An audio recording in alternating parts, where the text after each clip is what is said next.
Everyone नमस्कार आपण मानक ओडिया गृहिणी को स्वागत। आशा करुछि आपण माने भलरे थिबे। जदि ए पर्यंत हमर चैनल को सब्सक्राइब करि नाहंती ताहले जे सब्सक्राइब करि दियंतु, पाखरे थिबा बेल आइकन टी को प्रेस करि दियंतु, जहा फଳରେ मोर वीडियो रो नोटिफिकेशन आपण मानक पाखको जल्दी जिवो। आज मु आपण मानक पय बहुत जल्दी बनि जाउतबा एवं बहुत टेस्टी माछ मसला रो रेसिपी नै आसी ढाबा स्टाइल माछ मसला। ताहले चलंतु वीडियो टी हम स्टार्ट करिबा। माछ मसला पाई मु केते खंड रोहू माछ नहीं जाइए। से टिके हलदी गुंड, लुण, टिके लंका गुंड, अदा रसुण पेस्ट एवं फाळे लेबू को स्क्वीज करी नहीं गली। एबे ताको भल भाव में गोलई दबा।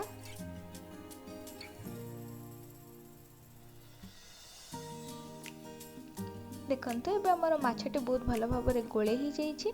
एबे ताको 10 रु 15 मिनिट पर्यंत मेरिनेट करबा पई छाड़ी दबा। चलते एबे मसला रेडी करबा। सेति पे मु केते खंड चोपा छड़ा रसुण, लंका, 1.5 इंच अदा, पियाज, गोटे बड़ पियाज एवं गोटे बड़ टमाटो को नहीं जाइए। एवं एबे चलते तार गोटे पेस्ट प्रस्तुत करदबा। हमर पेस्ट प्रस्तुत हो गला परे आमे गोटे पैन को गरम करबा। पैन टिके तेल नहीं गला। तेलटी बहुत भल भाव में गरम हो गला परे सेथिरे आमे माछ भाजिबा पय माछ दबा। आपण एका संगे बेसी माछ देबे नै, माछ को बेच करी देबे। आ मन रखिबे माछ भजा समय तेलटी बहुत भल भाव में गरम हेबा दरकार, जहा फଳରେ कि माछटी हमर पैन रे लागिबो नै एवं भल भाव में क्रिस्पी ही भाजी हेबो।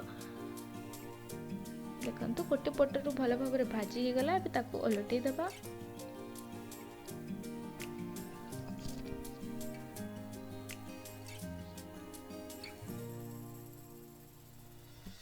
एबे चलंतु आमे माछ मसला पई आउ एक मसला रो प्रस्तुत करिबा।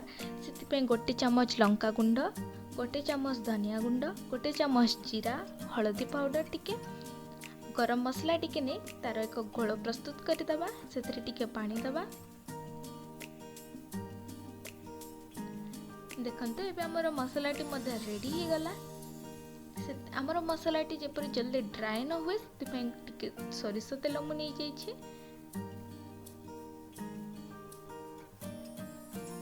देखते एपटे आमर माछटी बहुत भल भाव में रेडी हो गलानी। दुई पटर गोल्डन ब्राउन कलर ही क्रिस्पी भाव में भाजी ही जाइए। ताले चलंतु ए माछटी को गोटे प्लेट को बाहर कर दबा।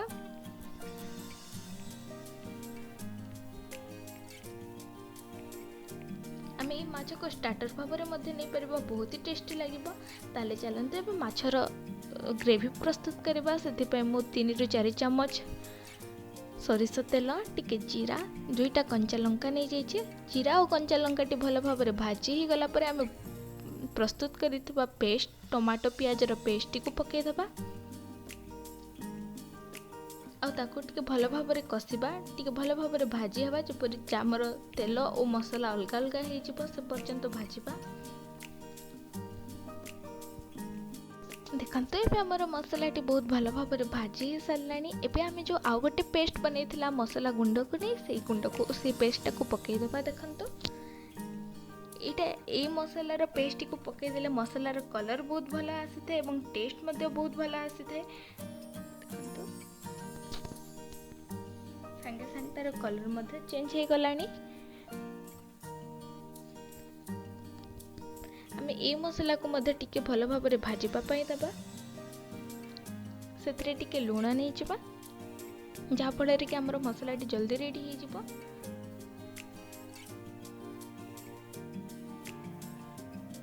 देखंतु एबे हमर मसलाटी बहुत भल भाव में रेडी हो जाइए। एबे सेतरे पानी नबा। आपनको झोलर थिकनेस हिसाब रे आपण पानी देबे।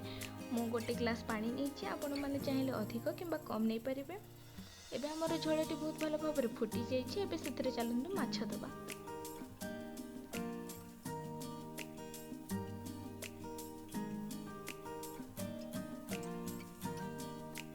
देखंतु माछ देला परे ताके फुटिबा पय आउ टिके छाडी दबा।